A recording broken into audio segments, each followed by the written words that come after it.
Alors monsieur Lumos, est-ce que vous pouvez juste me dire, rappeler un petit peu à la caméra ce que vous faites, votre activité, le nom de votre entreprise potentiellement? Alors je travaille dans l'immobilier, j'ai passé 20 ans au sein du groupe LFPI comme président de la société de gestion d'immobilier pour la France, LFPI Reim. Et dans tous ces investissements que nous avons faits depuis 20 ans, un des derniers, celui qui est plus médiatisé puisque je m'adresse à un média ce soir, est celui de la Tour Montparnasse où nous avons acheté une grosse partie de la Tour Montparnasse à l'époque où elle était encore pas mal en désamour pour viser sa restructuration qui devrait arriver bientôt.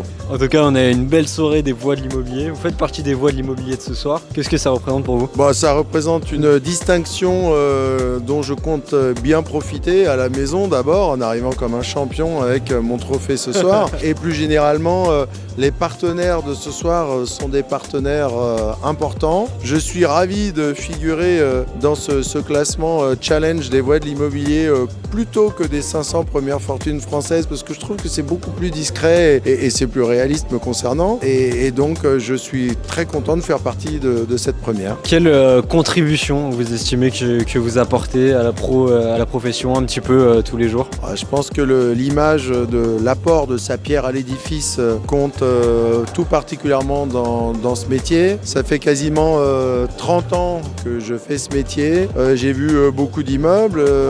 Les sociétés dans lesquelles j'ai travaillé ont réalisé énormément d'investissements, quelquefois des constructions, des développements. Donc ça a par la force des choses changé le paysage. Et à l'image de la Tour Montparnasse dont je vous parlais à l'instant, nos sociétés ne font pas que des investissements. Elles donnent lieu quelquefois, à l'instar de ce projet, à des renaissances, à des transformations, à des améliorations, enfin pour tous les sujets qu'on connaît très bien aujourd'hui, de consommation, de vertu de nos immeubles, de vertu du parc immobilier. Donc modestement, je contribue à ma façon et à hauteur de mes moyens à ces dispositifs vertueux. Et maintenant, vu que vous faites partie des voix de l'immobilier, si vous aviez un message à apporter à la profession, ça serait quoi? Alors sur un plan personnel, et on va sans doute en parler ce soir, je dirais à la profession de se mobiliser en dehors de la profession contre le cancer de l'enfant, puisque c'est un des sujets qu'on m'a demandé d'aborder ce soir et c'est véritablement la première cause que je porte. Et je disais à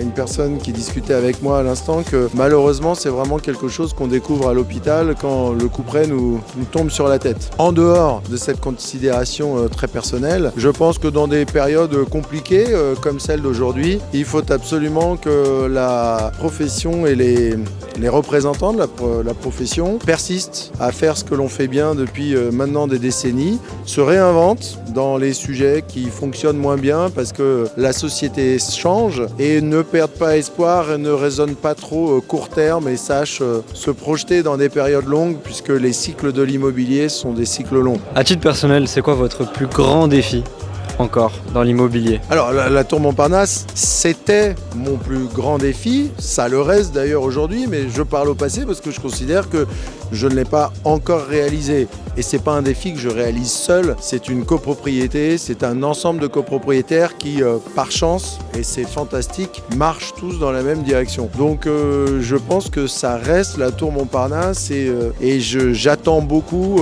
du jour où on coupera le bandeau de son inauguration de la nouvelle Tour Montparnasse. Magnifique, merci beaucoup, passez une excellente soirée, profitez bien de votre prix de ce soir.